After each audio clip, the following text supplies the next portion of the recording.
नमस्कार, मैं अंजलि मिश्रा और स्वागत है आपका हमारे चैनल में। आपको बता दें कि इस वक्त एक बड़ी खबर आ रही है, जहां तक खरीद समैया की बात है वो बार बार जितने भी नेता एनसीपी के हैं, जो एमवीए हैं, उन सभी के भ्रष्टाचार का खुलासा करते हुए वो नजर आ रहे हैं। और ऐसे में उन्होंने जिस 100 करोड़ का जो घोटाले का खुलासा किया था अर्जुन खोतकर के, वो भी जलाना जो शुगर मिल है फैक्ट्री, उसको लेकर उन्होंने ये बड़ा खुलासा किया था। अब ऐसे में आपको बता दें कि इसमें एक और व्यक्ति का नाम शामिल हो रहा है, जो कि मुंबई पुलिस के जॉइंट कमिश्नर रह चुके हैं। जी हाँ, आपने बिल्कुल सही सुना। आपको बता दें कि इसमें जो मुंबई पुलिस के जॉइंट कमिश्नर जो है विश्वास नागरे पाटिल जो है, उनकी पत्नी और साथ ही साथ उनकी पत्नी, उनके ससुर जो है, उनका भी नाम इसमें शामिल आ रहा है कि ये जो जमीन खरीदी गई, ये जो जमीन को लेकर जो घोटालेबाजी हुई है, और इसमें जो है इनके ससुर का भी हाथ है और साथ ही साथ इनकी पत्नी इसमें शेयर होल्डर है। और ऐसे में ये एक बड़ा कह सकते हैं कि आरोप उनके ऊपर लगा है। और साथ ही साथ अर्जुन खोतकर भी इस मामले में अब इसकी पूरी जांच की जा रही है। खरीद समैया ही वो पर्सन है जिन्होंने ये पहले सबके सामने ये उजागर किया था और बताया था कि अर्जुन खोतकर के किस तरीके से 100 करोड़ रुपए के घोटाला उन्होंने किया है। उन्होंने एक जमीन को जो है कम दाम में जो है हड़पा है, और इस बात की जानकारी वहां के किसानों ने उन्हें दी है, जिन्होंने जो आप कह सकते हैं कि 20,000 रुपए में ही जिन्होंने किसानों को 2-2 हजार रुपए दे के इस मामले को सुलटाने की कोशिश की थी, लेकिन इसके बावजूद ये मामला सुलटा नहीं। और खरीद समैया को वहां के किसानों ने इस पूरे बात की जानकारी दी, जिसके बाद खरीद समैया ने इसकी जांच के लिए सारे डॉक्यूमेंट्स बनाए और सेंट्रल एजेंसीज को भेज दिया, जहां पर अब इस पूरे मामले की जांच हो रही है। और ऐसे में यहां पर एक और नाम जो है मुंबई पुलिस के जॉइंट कमिश्नर की पत्नी का नाम निकलकर सामने आ रहा है। आपको बता दें कि इसमें रूपाली विश्वा नागरे पाटिल का नाम निकलकर सामने आ रहा है, और साथ ही साथ इसमें विश्वास नागरे पाटिल हैं, उनके ससुर का नाम भी शामिल आ रहा है, क्योंकि ये दोनों भी इसमें जो है भागीदार करते हुए नजर आ रहे हैं। आपको बता दें कि ये पूरा जो मामला है, ये चीनी मिल के नाम पर जो जमीन खरीदी गई बेनामी तरीके से, जिसमें कई सारे जो है पैसे लगे हैं, इसके ऊपर है कि आखिर इतना पैसा आया कहां से सरकार को, महाराष्ट्र की सरकार को, इसके बारे में कैसे जो है इसके बारे में पता नहीं है। क्योंकि एक शिवसेना के नेता है अर्जुन खोतकर, आपको याद हो तो अर्जुन खोतकर वो व्यक्ति हैं जो कि यहाँ पर दंगे भड़काने के लिए एक मुख्य रूप में जो है सामने आए थे, जिन्होंने पूरे मास एक आदमी लोग को झुंडों को बुलाया था, और वहां पर ये त्रिपुरा को लेकर जो है बयानबाजी करते हुए नजर आए थे। लोगों को जो है मुस्लिम समुदाय के लोगों को बता रहे थे कि किस तरीके से त्रिपुरा में मुस्लिमों के खिलाफ जो अत्याचार किया गया। वही अर्जुन खोतकर के अब उसका जो वीडियो है खरीद समैया ने उस वक्त शेयर किया था और जांच करने की मांग की थी, और उसी के अभी एक के बाद एक राज जो है खुलते हुए नजर आ रहे हैं। और खरीद समैया एक के बाद एक भ्रष्टाचार से लिप्त जो सरकार है उसकी पोल खोलते हुए नजर आ रहे हैं। आपको बता दें कि ये जो पूरा मामला है जमीनी मामला है, और यहाँ पर इसका षड्यंत्र जो है 2012 से ही रच लिया गया था। आपको बता दें कि यहाँ पर जो है जमीन की खरीद बेच हुई थी, और उसके बाद यहाँ पर एक नया कॉम्प्लेक्स चलाने की बात हो रही थी। और ऐसे में ये जो पूरा मामला है बेनामी तरीके से जमीन खरीदने का मामला है, जिसके बाद जो बैंक है जमीन की नीलामी करती है, जिस जमीन का दाम काफी ज्यादा होता है, लेकिन नीलामी करने के बावजूद यहाँ पे शेयर होल्डर्स रहते हैं, 2-3 शेयर होल्डर्स हैं जो कि यहाँ पर आधे शेयर में इन सारी चीजों को खरीदते हुए नजर आते हैं। आपको बता दें कि इसको लेकर खरीद समैया ने अर्जुन खोतकर पर बड़ा आरोप लगाया था। उन्होंने कहा था कि जलाना में जो शुगर मिल है उसको लेकर 100 करोड़ रुपए का घोटाला किया गया है। आपको बता दें कि खरीद समैया ने कहा था कि जिस तरीके से जो है राज्य के पूर्व मंत्री और शिवसेना के वरिष्ठ नेता जो अर्जुन खोतकर है,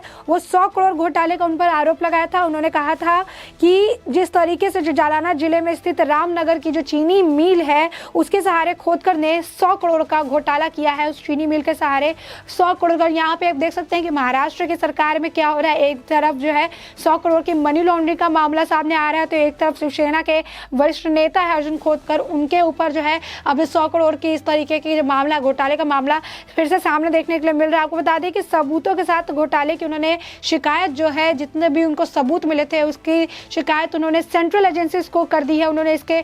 जो डॉक्यूमेंट्स है वो ईडी को, इनकम टैक्स डिपार्टमेंट को और सीबीआई को जांच के लिए भिजवा दिए हैं। साथ ही साथ आपको बता दें कि उन्होंने ठाकरे सरकार और केंद्र सरकार के सहायकर मंत्रालय को भी इसकी जो एक कॉपी है उसको उन्होंने भेज दिया है और इस पर जांच करने की मांग की है। साथ ही साथ जो है खोतकर ने गुमनाम तरीके से उन्होंने आरोप लगाया था खरीद समैया ने कि खोतकर ने गुमनाम तरीके से रामनगर चीनी मिल को खुद के पैसे से उन्होंने जो है इसको खरीदा है, और ये इस घोटाले में शरद पवार और सीएम ठाकरे के अनुयायी होने का भी आरोप लगा है कि कहीं ना कहीं इसमें पूरे तरीके से अर्जुन खोतकर ही शामिल नहीं है। इतने पैसे से जो उन्होंने अपने नाम पर ये जमीन खरीदी है, इसके पीछे कौन है, इस बात को लेकर भी उन्होंने उस वक्त सवाल खड़े किए थे। आपको बता दें कि उन्होंने बताया था कि सन 2012 में ही इस खोतकर चीनी जो मिल है, इसके सहारे 100 करोड़ रुपए का घोटाला करने की जो साजिश है वो रची गई थी। उन्होंने घोटाला किस तरह किया इसकी जानकारी और सबूत के साथ जो है ईडी और इनकम टैक्स को उन्होंने भेज दी है। तो आप देख सकते हैं कि एक बड़ा आरोप कृत सोमैया ने अर्जुन खोतकर पर लगाया था। 100 करोड़ रुपए का घोटाला चीनी मिल के सहारे उन्होंने,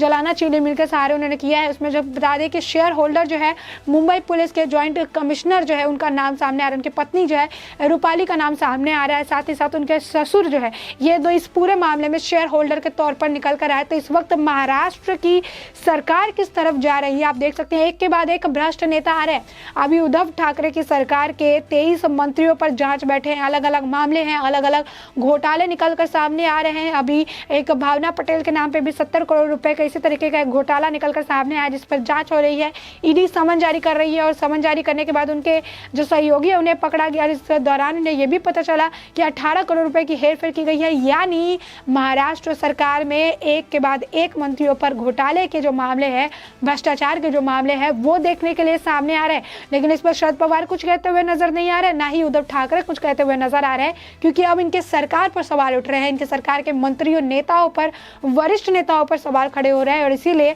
अब एक भी प्रेस कॉन्फ्रेंस नहीं की जा रही है और ना ही इन पर कोई बात की जा रही है, क्योंकि सरासर ये बता रही है कि किस तरीके से महाराष्ट्र सरकार भ्रष्टाचार में अब लिप्त हो चुकी है। साथ ही साथ आपको बता दें कि कृत सोमैया ने उस वक्त ये बात कही थी, उन्होंने कहा था कि इस चीनी मिल की जो जमीन है, जिसके इस वक्त जो है 1000 करोड़ से ज्यादा कीमत है, उस जमीन पर कॉम्प्लेक्स बनाने का षड्यंत्र खोदकर ने ही रचा था और खोदकर ने इसे खरीदा। और साथ ही इस वक्त जो दो और नाम निकल कर आ रहे हैं सामने, ज्वाइंट कमिश्नर के परिवार वाले जो ससुर है और उनकी जो पत्नी है, उन लोगों भी जो है शेयर होल्डर है और यहाँ पर इन्होंने कॉम्प्लेक्स बनाने का षड्यंत्र रचा था। और इस बात की जानकारी वहां के किसानों ने दी, जिसे वहां पर 2-2 हजार रुपए देकर निपटाने की कोशिश की गई थी। उससे किसानों ने सारे चीज बताई और जब इसकी जानकारी कृत सोमैया को मिली तो उन्होंने सारे डॉक्यूमेंट, सारे जो सबूत है उन्होंने इकट्ठा किए और इकट्ठा करके ये सारे सबूतों को उन्होंने जो है ED, income tax department, CBI को भेज दिया। साथ ही साथ उन्होंने किसानों को और प्रेस वार्ता के दौरान ये भी बताया कि किस तरीके से अब ये जो जांच है